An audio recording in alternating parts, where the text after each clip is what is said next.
Hi everyone, I want to keep this short. You all know about the great products here at Old Time Radio DVD. Well, now's the time to purchase. Why now? Just can't afford to keep on doing this forever for free. So go to oldtimeradiodvd.com, take advantage of our great pricing.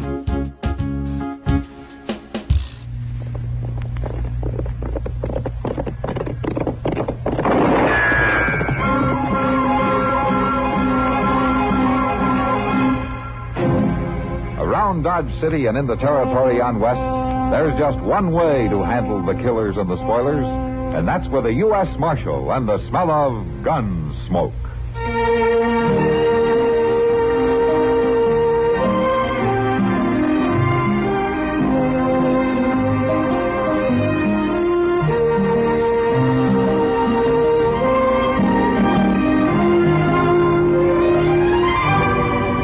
Gunsmoke, starring William Conrad, the story of the violence that moved west with young America, and the story of a man who moved with it. I'm that man, Matt Dillon, United States Marshal. The first man they look for and the last they want to meet. It's a chancy job, and it makes a man watchful and a little lonely.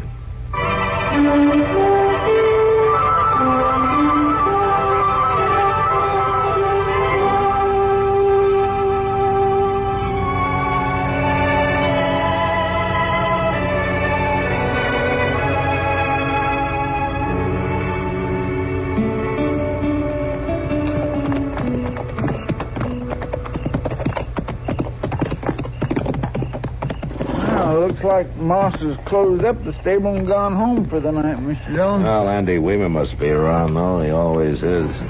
Don't see no sign of him. I'll open the door and we can get the horses inside at least. Yeah. All right, Chester. I declare I'm so tired I could lay right down in the stall and sleep with my horse. The way you roll around, the horse would get a worse kicking than you would. Now, the only time I toss much is when I've ate something that don't set right with me. And it ain't too often I do that. No, sure isn't. Say, we gonna have to bed these horses down ourselves, Mr. Dillon? No, Andy will do it. He's probably in the back room. Come on, let's go see. I declare I just couldn't have rode another mile tonight. It was either ride to Dodge or to camp out. I can prove it to you, too. Hey, listen. The boys that know about Sounds it, like Andy's got somebody with him. And they will, too, one of these Talking days. to himself more than likely. Just keep awake. Sure. Well, the livery stable doesn't need much of a night watchman anyway, I guess. Well, I'm not saying I don't believe it, Andrew, but I'm not saying that I do. Why, that's old Miles McTagg with him. For the North Pacific Well, the two biggest liars in Dodge are at it again. All they need now is Doc. Black Hill. Randy never even seen the Black Hill. I know that. Myself. And then them Indians jumped on me. 12.5 of them. A whooping and a hollering and a shooting their arrows. I seen I only had one chance, so I spurred my horse and I rode for the timber. That doggone little liar. He got that story out of Ned Montline. One of the boys we had in jail one time read it to him. In 5 minutes, them two trees were so full of arrows they looked like porcupines. And when the fight was over, there was 14 Indians laying dead all around me. Other two got away while I was reloading. Well, that's only 16. You said there was 12.5. Well, that's only a matter of speaking. 16 the same as 12.5. Aha. No, it is not. It lacks 2. 18 12.5. Let's go in and say hello, Chester. All right, you. Oh, dang it, Miles. I told you that... Oh, Marshal. Evening, Andy. Miles. Good evening, Matthew. Chester. Oh, Mr. McTagg. What's the matter, Andy? Well, opening the door that way sudden like it... Oh, God dang it, Marshal, you ought to knock first. Why, my land, an old Indian fighter like you hadn't ought to get spooked over nothing that happens, Andy. You shut up, Chester. I know what I know. Yeah, too bad there ain't nobody else does. One of them boys will come through here someday. You believe me, don't you, Marshal? Well, Andy, all that was a long time ago. Oh, you doubt my word, is that it? No, I didn't say I doubted your word, Andy. Oh, and it's all right, Marshal. Maybe it's best just to forget it. No, now, I was just funning you, Andy. Sure, Chester, I know. Well, I better get your horses unsaddled and bedded down. Andy, why don't you let him cool some before you water him, huh? Yes, sir. Oh, it's a pity, Matthew. He's a fine-hearted old man. It's a shame he's so prone to prevaricate. Well, he's like a lot of us, Miles. He tells about the things he wishes he'd done, wishes he had the courage to do. Marshal, Yeah, what is it, Andy? there's somebody here. It's, Evening, Marshal. Chester. Hod Logan. I didn't know you were out, Hud. You've been paroled? A week ago, Marshal. 2 years, 7 months. Parole. Don't ever go to prison, Marshal. It's no good. Yeah, so I hear. You traveling with the Beckett brothers again? Now, Marshal, the warden told me to stay away from evil companions. Uh-huh. Of course, the Beckett boys ain't evil officially. They didn't go to prison. Andy here didn't identify them like he done me. well, I only told the truth, Hod. Sure you did, Andy. Stood right up there in court and told him you seen me run out of the bank. Told him I was wearing a mask, but it slipped and you seen my face. I did. It was right brave of you, Andy. Downright brave.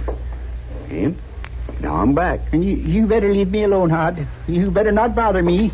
What are your plans, Hud? Oh, I reckon I'll hang around Dodge a while, Marshal.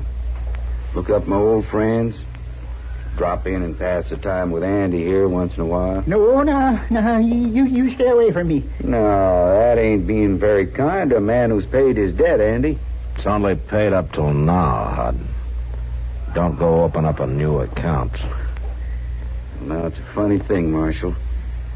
Man can't always plan too far ahead. You don't always know just how things are going to work out.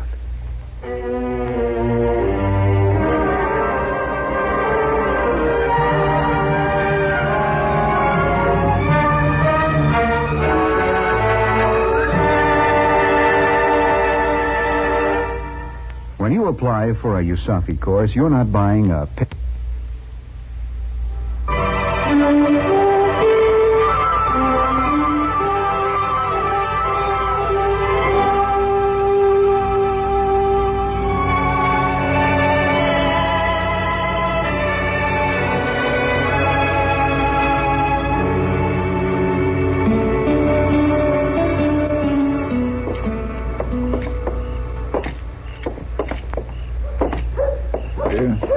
Mr. Dillon, Yeah, Chester. there's the Long Branch right there ahead of us. Yeah. It's always been there as far as I remember, Chester. Well, yes, sir, I know, but as long as we're passing it anyhow, don't you reckon we might as well look in for a minute? No, what for? Well, my land, to say hello to whoever's in there. Like Sam Noonan, for instance? Well, yeah, Sam. Anybody else, too, of course. What's the matter with you? You got a dime that's burning a hole in your pocket? I could do with a glass of beer, as far as that's concerned. All right, Chester, but I'm not going to stay long. I want to go see Doc. Well, maybe he's in there. No, the light's burning in his office.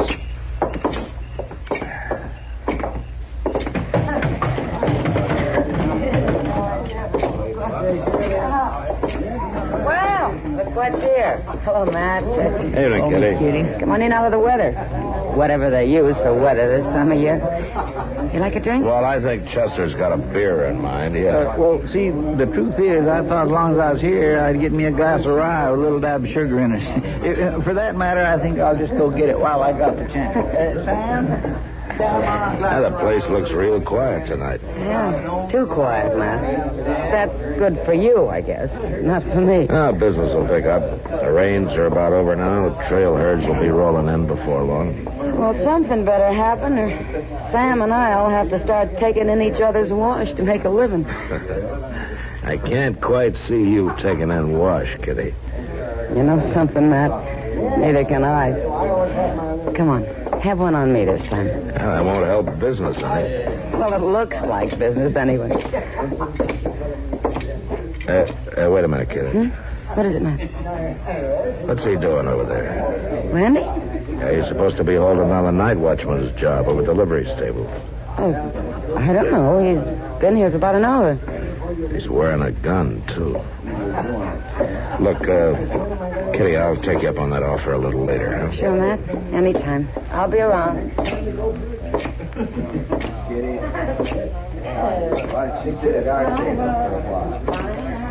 Hello, Andy. Oh, How's it going? Now you kind of snuck up on me there. Yeah? The stable running itself tonight? No, I was just going over. I just fixing to leave. I see. Marshal. Yeah. Marshal Hod Logan's aiming to kill me. Did he say so, Andy? He don't say nothing. At least mostly don't. He's just there is all. 4 or 5 times a night. Every night this week. At the stable? Yeah. Well, why? Well, looking in on his horse, he says. He's keeping it there. But that ain't why he hangs around, Marshal. He's fixing to kill me. That's what he's doing. How do you know, Andy? You just told me that he never said anything. Well, he don't have to. It's the way he looks. Just a grinning, not saying nothing. Last night, kind of late it was, I went out the back door toward the corral. And there he was, leaning against the post, just a grinning at me. Is that why you took to wearing a gun? Well, I got to, Marshal. He's aiming to kill me. Well, if he is, the gun won't stop him. You wouldn't have a chance against Hod Logan. Well, then, what am I going to do, Marshal? First thing's to stop letting him get your goat. Well, I can't help it. I ain't no gunfighter. All them tall stories that I've been telling, I never done nothing like that. Well, then don't start anything now, not with Hod. That's what he wants you to do, so he'll have an excuse. Excuse for what? Now, you've already said it, Andy. An excuse to kill you.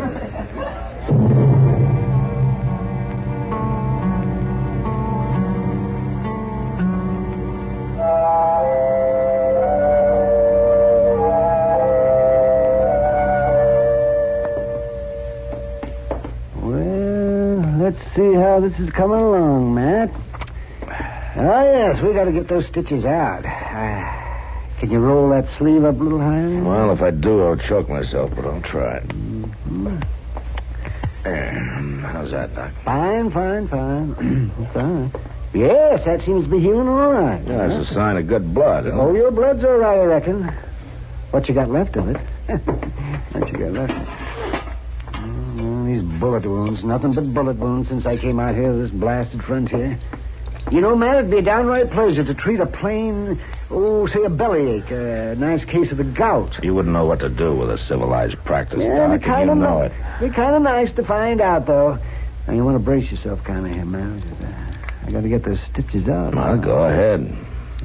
I got a hold of them now, so just one at a time. What did you do? Sew them through the bone? Well, you're lucky you got a bone there. An inch to the right and you wouldn't have. See, why don't you steer clear of some of these gunmen, Matt? And I will if they'll stay clear of Dodge. That's 2 of them out. Yeah. Oh, see, I understand Hod Logan is back. Yeah, he's been hanging around town for about a week. I thought maybe he'd head on west and try to find the Beckett brothers. Yeah, those Beckett brothers. They were pretty thick, weren't they, for a while? Before Hod went to prison. They ought to have gone, too, but we didn't have enough case against them. Hurts, doesn't it?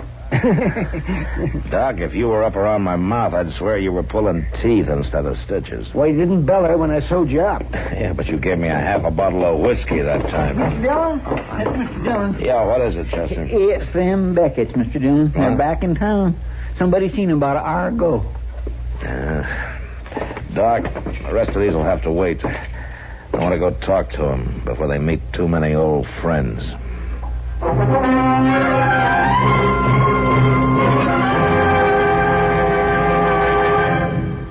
Another visit with Joe. For. How about that? So you see, when you buy that savings bond with every paycheck, you're really investing in a secure night's sleep. Not in this house, I'm not. What? Good night, Daphne. Good night, Joe.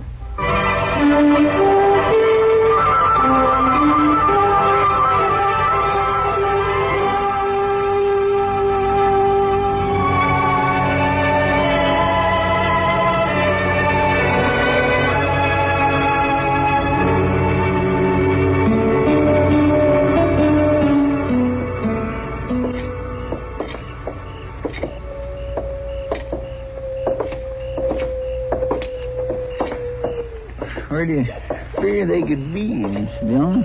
I don't know, Chester. Hod Logan took his horse out of the stable 2 hours ago, and he checked out of the Dodge house. Maybe they've all hit the trail together. No, they're still in town somewhere. Well, there's no reason to expect them to try something the minute they get together, are they? Why not? That's what Hod's been waiting around for. I couldn't figure him wasting a week like that just to get even with Andy Wimmer. Wait a minute. What's the matter? No, I was just thinking. Now, Hod's been hanging around the stable there at odd hours of the night. I figured that he was just trying to prod Andy into drawing on him, but... Yeah, that might be something else. Chester, let's take a walk down between the stable and the general store, huh? All right.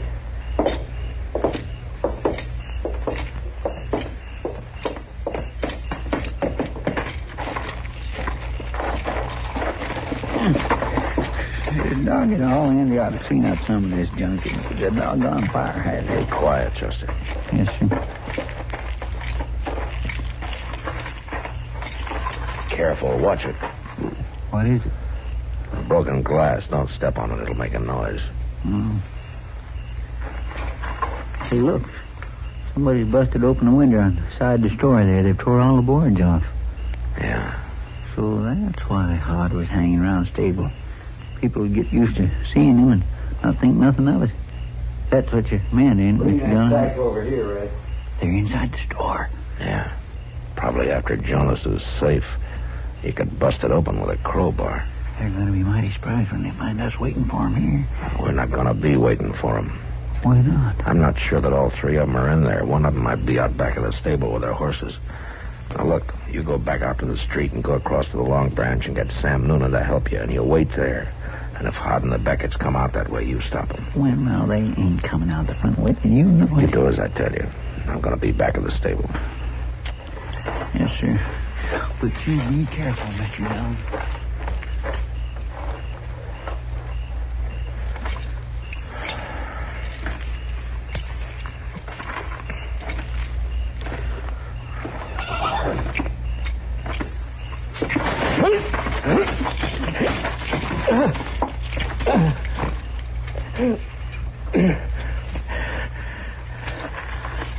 It's a trap.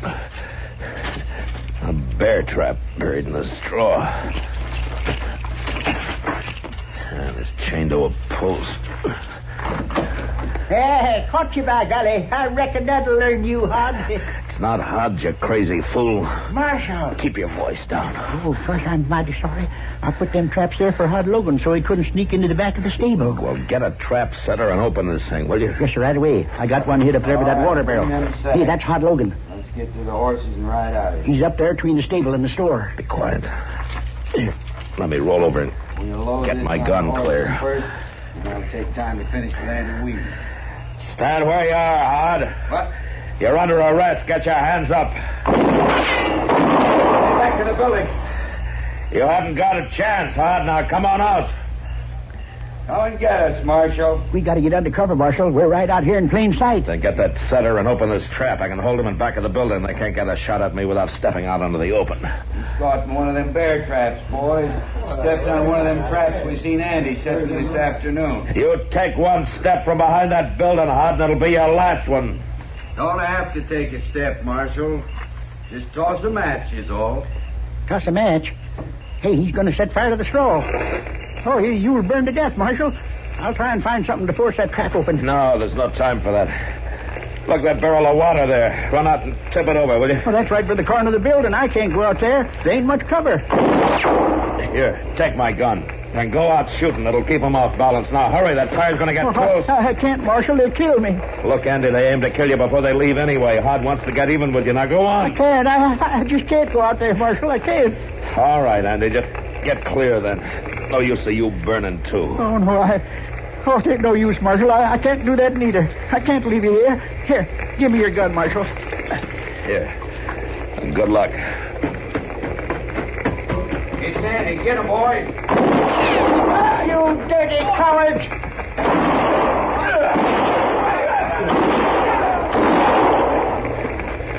Andy! Dump that barrel over! I got it, Marshal.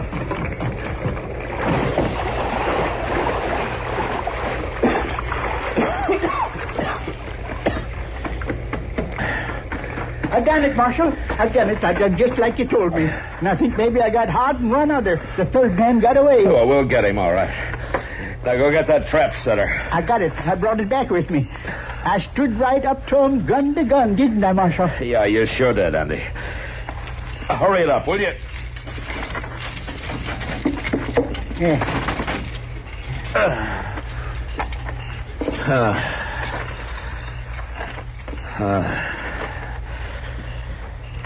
Well, Andy, you can forget about that Indian story now. I think this one's better. And I'll sure be around to back you up.